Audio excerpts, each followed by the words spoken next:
ഡൽഹിയിൽ ജേർണലിസം പഠിക്കുമ്പോൾ ഏറ്റവും കൂടുതൽ തവണ ഔട്ടിങ്ങിന് പോയിട്ടുള്ള സ്ഥലമാണ് ആഗ്രയിലെ താജ്മഹൽ. ഞങ്ങൾ ക്ലാസ്മേറ്റ്സ് രാവിലെ തന്നെ ട്രെയിനിൽ കയറി പോകും. എന്നിട്ട് പകൽ മുഴുവൻ ഈ താജ്മഹലിൽ ചിലവഴിക്കും. പ്രത്യേകിച്ച് ആ സ്ട്രക്ചറിലല്ല, അവിടെയുള്ള അതിൻ്റെ ചുറ്റുപാടിൻ്റെ ആംബിയൻസ്, നല്ല ലോണും കുറേ മരങ്ങളും കിളികളും മണ്ണാനും ഒക്കെ ഇങ്ങനെയുണ്ട്.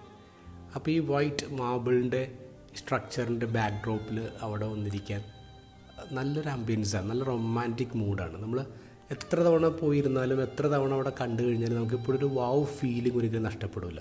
അതാണ് ഈ താജ്മഹലിൻ്റെ ഒരു പ്രത്യേകത എന്ന് പറയാം. പക്ഷേ നമുക്കറിയാം, ഈ താജ്മഹൽ എന്ന് പറയുന്നത് അത് ഷാജഹാൻ തൻ്റെ ഭാര്യ മുംതാസിന് വേണ്ടി ഉണ്ടാക്കിയ ഒരു ടൂമ്പാണ്.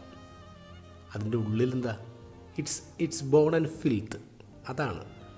പക്ഷേ നമ്മൾ കാണുന്നത് ഗംഭീരമായ വൈറ്റ് സ്ട്രക്ചറാണ്. നമ്മൾ വാവ് എന്ന് പറയേണ്ട ഒരു സ്ഥലമാണ്.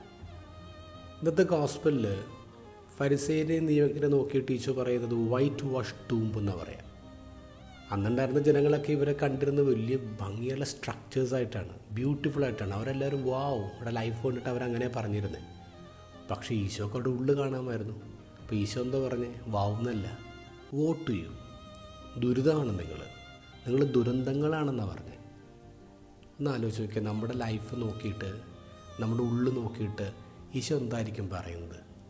വാവ് എന്നാണോ അല്ലെങ്കിൽ വോട്ട് ചെയ്യൂ എന്നാണോ?